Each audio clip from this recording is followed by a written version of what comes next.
Welcome to Praise, Prayer and Preaching with the Reverend Dr. Keith Garner, Superintendent and CEO of Wesley Mission. Welcome to the Wesley Theatre. Whether you're here or watching at home, I want to, if I can, begin a series of addresses that focus on some of the great words of our faith. And they all fall naturally from a midsection in Matthew's Gospel that we're exploring together about the ministry of Jesus Christ. Each of them comes from that section in some of the teaching of Jesus. In Matthew's Gospel, perhaps more than anywhere else, we have a good deal of practicality about how the Christian faith is to be lived out. So therefore, it's not difficult to make a journey from the words we read there into the life of the early church, and probably from there into the life of the community of faith today. We know that there are many things that have to happen in any community for it to be able to move forward creatively and meaningfully. For the Church of Jesus Christ, these things are especially true, and we can discern from the teaching of Jesus how what he is and what he's about can assist us on that journey. The first word is a huge one in terms of our discipleship, and it is the word forgiveness. The necessity of forgiveness in Matthew 18, 21 to 35, in the section that we look at together, needs to be read in the context of what has gone before. That is often the case, and especially so when we turn to a passage of this kind. For in the passage that's gone before, we have the difficulties of what was happening in the community of faith. The gospel writer talked about those who stumble as a result of other people. Often the way that people stumble, actually. Throughout these verses, it's apparent that the Lord sees the community as a place in which all, not just the leaders, are responsible for and to one another. Our text comes from a fairly straightforward question that Peter asked. Lord, how many times shall I forgive someone who sins against me? Up to 7 times. We remind ourselves that Peter's featured prominently in this midsection in Matthew's Gospel. We have seen him at Caesarea Philippi in the great confession of faith that he is willing to make in the midst of the presence of Jesus and disciples. And then the transfiguration account, where Peter again is the one that articulates so readily. Matthew's audience, the readers of Matthew's Gospel down the years, would have been very familiar with the number 7. Every 7th day, Jews were commanded to rest so that they might be restored to healthy living. Every 7th cycle of 7 years, on the year of Jubilee, slaves were released, relationships were changed. So the number 7 is full of meaning. The number 7 would convey a call to restoration, healing, reconciliation. So much of the teaching about justice is linked to the number 7. Therefore, in Hebrew thinking, the number 7 would be wide-ranging in nature, having universal consequences. Peter knew all too well that Jews had to forgive 3 times. It was part of the Hebraic teaching. It was something that people were very, very familiar with. So when he says up to 7 times, he's not actually limiting forgiveness. He thinks he's being very generous. He thinks he's offering something that would be more than that which is commonly accepted. Forgiveness is such an important part of our Christian living that it doesn't need a preacher to explain it. Because to some extent we all have our impact, our touchstone around a subject like forgiveness. Such an important part of our living. It is extravagant by nature, God's forgiveness.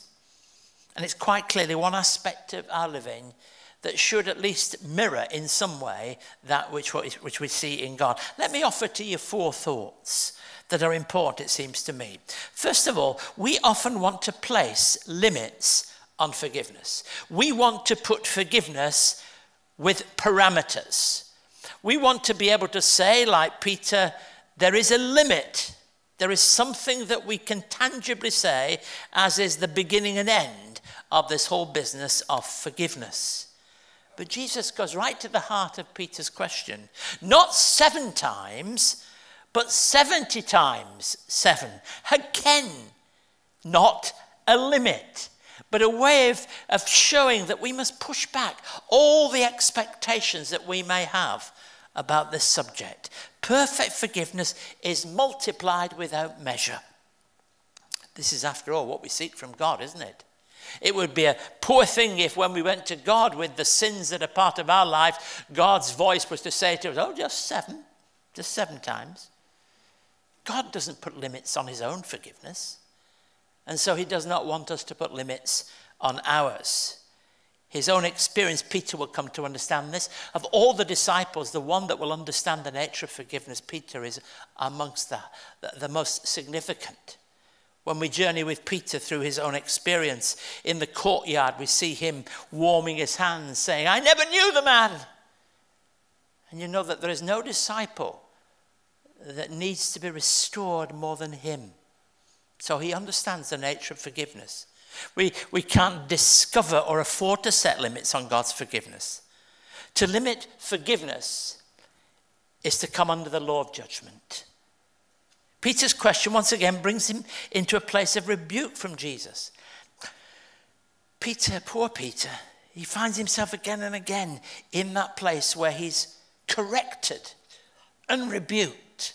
Perhaps that goes with the nature of a Peter-like man or woman. Somebody who is determined to express things their way. Peter's quick tongue is often followed by some of the greatest teaching of Jesus. In this case, the parable of the unmerciful servant. In what's regarded as one of the best known passages of the New Testament, Paul in 1 Corinthians, in what I've often described as a psalm of love, talks about love keeping no record of wrongs. So even when we move from the gospel into the writings of the epistles and elsewhere, this theme of forgiveness, of God's attitude to wrong, is such an important one. In this parable, we have something that has to be understood by the way it begins. The parable begins with the familiar words, therefore the kingdom of heaven is like. So whatever we read in the teaching of Jesus in this parable, we understand that it's a key, it's an opening, it's a door, it's a window, it's whatever you want to call it, into what God's kingdom is like. It tells of a man who owes a debt. Some versions of the New Testament have chosen to say billions of dollars. I don't like that, I've got to tell you. I think I'd rather have 10,000 talents, bags of gold, because even there we start to place limits on it. I mean, at one time people, if they had $1 million in our own Australian context, when they came to die, gosh, they were one of the wealthiest people. Even people living in modest houses in Sydney can die with $1 million. The truth is that this is not about limits, it's about the most unthinkable amount of money or goods. The most unthinkable amount. Josephus, the Jewish historian, made it quite clear that the total income of the Jews at that time was just 8,000 talents. Therefore, the point is, it's the largest conceivable debt. Here is a man who owes an unthinkable amount. Absurd, infinite. Here at Wesley Mission, we know all too well about the problems of debt. We know what happens when people find themselves in debt. They find themselves in a place where they cannot get out of it. So there would be many that would understand this parable, who would find themselves who are becoming victims of moneylenders and all those people that are tearing people's lives apart. But here is a situation where a man has an unthinkable amount of debt.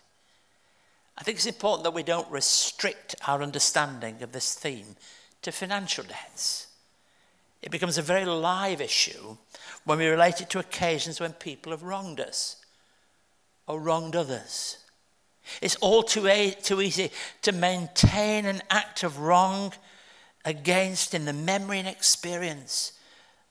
I'm not unique in having sat down and talked with people who have been hurt, and they've carried that hurt around throughout their whole lives in such a way that it has eaten away and not allowed them to be released from its grip on their lives. So let's not restrict this debt, whatever this debt is, to money alone. But in the setting of money, it helps us to see the attitudinal responses at two levels. One of the very wealthy person, and then of the man who is forgiven himself and his attitude to others. God is more interested in us being forgiven people than he is in setting limits to his grace. One of the most endearing Old Testament verses to me are the words in Lamentation, Jeremiah's Lamentations, when we read, "The steadfast love of the Lord never ceases. His compassion is new every morning." That's what forgiveness means. To begin afresh, to begin anew. Forgiveness can change both the person forgiven, but also the one who offers forgiveness. When I look back at the millennial year, one of my best memories is not the silly worldwide fear of a global meltdown that was going to come about through our computers clicking over from 1 minute to the next, but the increasing emphasis on forgiveness throughout that Jubilee year. I preached on it throughout the year with my own congregation at that time and taught them the concept of people being set free. I remember having an older minister, died many years ago now, coming to see me and talked about the concept of Jubilee. He'd served in Africa. And he said, this millennium year is coming, it's going to be so important. Do you know, I have to be honest, I thought he was a bit eccentric. I thought when he sat down to me at first, I thought he's really not quite got it. But he was right. And it was an opportunity only taken up by a small number of people to see that forgiveness is so important. It would set people free. So I preached on it week after week, and I was deeply moved when I met a man in our town centre who had a broad smile across his face. He told me he'd been to see someone who owed him a great debt, and he decided to write it off. But the point for me was, the person who felt he'd been set free was the man who did it. I'd never seen him look so happy. I thought, has somebody given you something?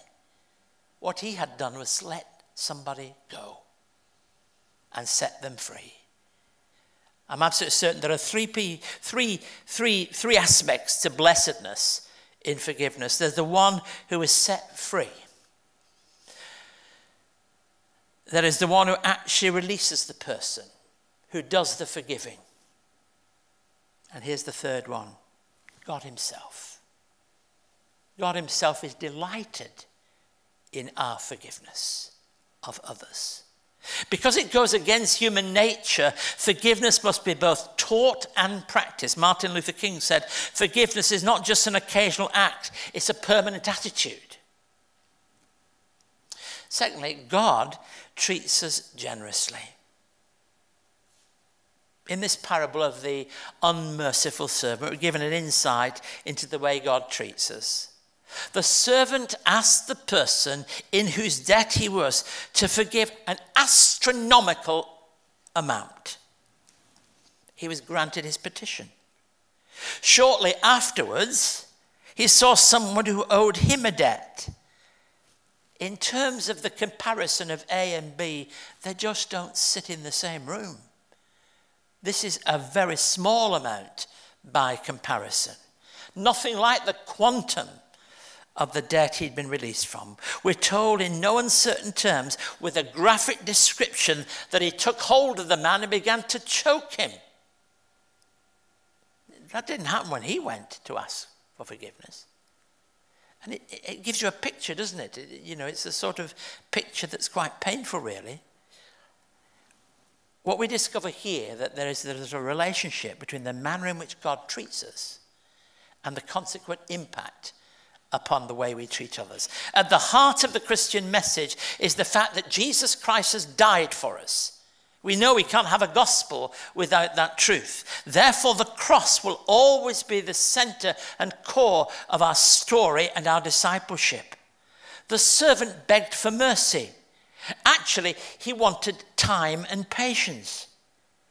Now, when the man goes in to see the man to whom he has this enormous debt, I don't know what he got in mind when he said, if you give me some time, I'll pay off the debt. The point is, it is astronomical. Give me a bit of time wasn't going to alter the situation one iota. Unless, of course, it was illegal, immoral, or something that wasn't ethical. The only response that could have set him free is displayed in the action of the king, who said he took pity on him, cancelled the debt, and let him go. God's forgiveness is always generous towards us. We don't deserve it. We can't earn it. We can't stock up a collection of things that will bring us into that place where God makes us new and fresh. He treats us generously. And it's this transformation that comes about through forgiveness. We offer it to others because we've received it. We must act toward others as God has acted toward us. You see, there is an action and a reaction at the heart of forgiveness, not only in terms of God, but in terms of each other too. The servant received forgiveness from the king, got up from his knees, and went out looking for the man. I mean, this is the thing about it. He goes out looking for the man. He's just been forgiven. And he goes out looking so that he can get his own back to himself. And really 100 denarii or 100 days' wages, it's loose change to what he's just been forgiven for. We might have expected a little kindness from him, but he grabs him by the throat. He demands payment in full. We're told it happened just after he'd been forgiven. But then the servant went out looking for his own man. In this arresting story, Jesus Christ tells the servant's fellow servant begged for mercy. And the words are presented in the story of Jesus and the gospel writers in exactly the same form. This man asks for the same kind of thing. I want some patience. I want some time. Now here's a man, if he'd been given some patience and time, might have been able to raise that money. Unlike himself, who would have been unable to raise it. Same words, same form. To teach us all something very powerful. The unforgiving heart is a deep-seated emotion of the spirit. It arises in the deep places of our lives, and it reveals our state before God. By failing to deal with this issue, it can cause hatred to harbor in the heart. It'd be easy to totally misunderstand the concluding verses of this parable. Some have understood that what the heart of the parable message is something like this. If I forgive others, then God forgives me and saves me. That is not the message of this parable. We never earn forgiveness from God. There is nothing we can do. That's the point. That's why next week I'll talk about grace. Nothing we offer will ever be able to buy God's favor or forgiveness.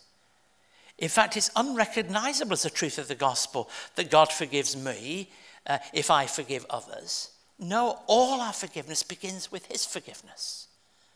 Begins with his act of love. All sin is ultimately a sin against God. The demanding word of the prayers are, against you and against you only have I sinned. God's forgiving power is revealed to us. And once we've grasped it, then we can be set free to forgive other people.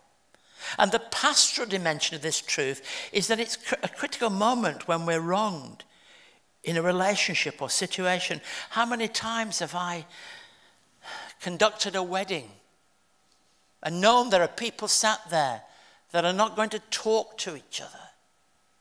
How many times have I seen in the death of somebody who is a loved one, families and friends torn apart because of their inability to receive God's forgiveness and offer it one to the other? His heart was not tender.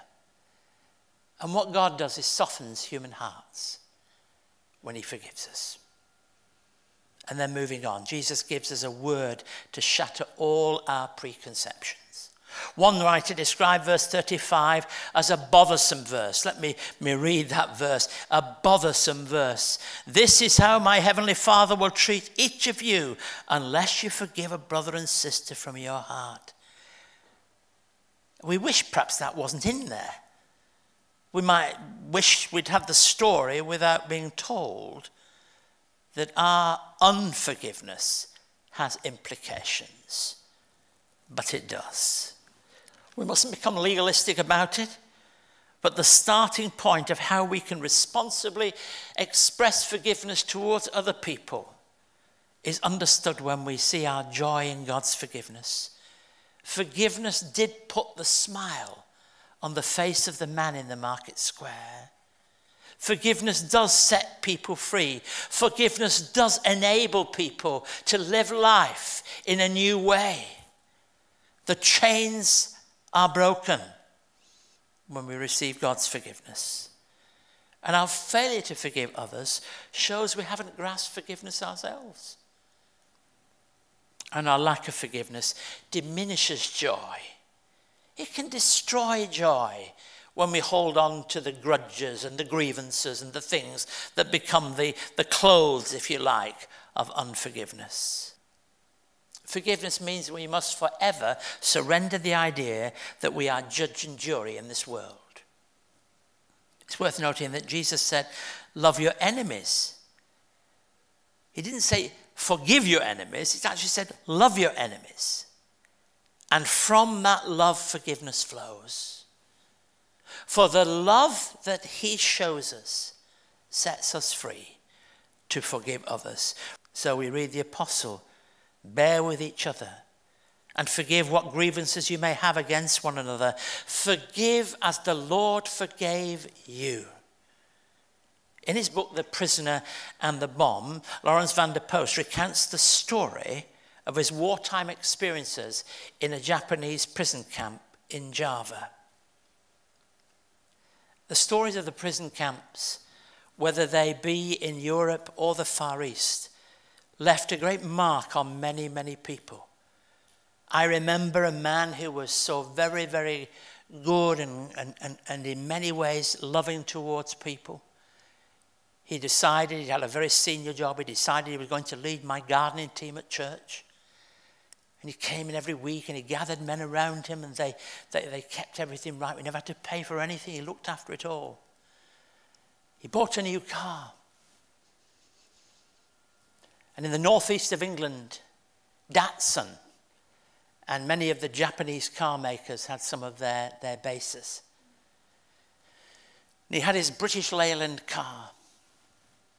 And I remember I just simply said to him, have you not thought of a Datsun?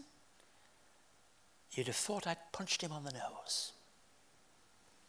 I would never buy a car from Germany or Japan. And I realized how deep things can be for many, many people in life. And I've painted it in that larger picture rather than the smaller picture so that you can fill in the blanks if you like. But hear what was written in the book. The only hope for the future lay in an all-embracing attitude of forgiveness of the peoples who'd been our enemies. Forgiveness, my prison experience taught me, was not mere religious sentimentality. It was as fundamental a law of the human spirit as the law of gravity. If one broke the law of gravity, one broke one's neck. If one broke the law of forgiveness, one inflicted a mortal wound on one's spirit and became once again a member of the chain gang of mere cause and effect from which life has labored so long and painfully to escape. let me conclude with a true story. I was young in ministry. Some of these things I didn't really fully understand at the time. And I had within my congregation a lot of ministers. That was helpful at times, otherwise in other times. And many of them knew all the ins and outs of all that I was preaching about and all that I was talking about. And I know one of them. I got to know one of them quite well. We used to have a cup of tea sometimes. And a very much older man than him could hardly come to church now and had been his very senior boss. I'm going to call him a bishop, though we didn't use that terminology, when he was a young minister. This minister was now getting old. And he'd really been damaged and hurt by many of the things that this minister had done. Made him do this, made him do that. Every time there was an exam to pass, he always had to work twice as hard as anybody. He really had all this within his mind. It had travelled around with him for 40 years. And then the very, very older man reached the final months of his life. He was bedridden. His second wife, his first wife had died. His second wife looked after him very carefully. And Jim used to visit him 3 times a week. And of course, I found all this thing quite fascinating, really. Because of all the people I would have selected to be the one that regularly visited, Jim wouldn't have been the first on the list.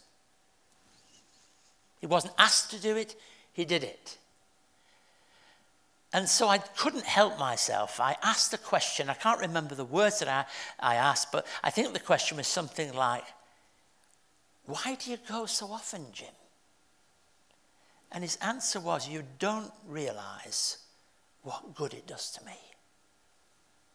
And I just found this whole thing quite amazing. Here was a man who had been treated by this man very badly, but used to go and hold his hand and pray with him and lead him to the presence of God. And it was all part of the forgiveness that he was expressing. Forgiveness will do you good.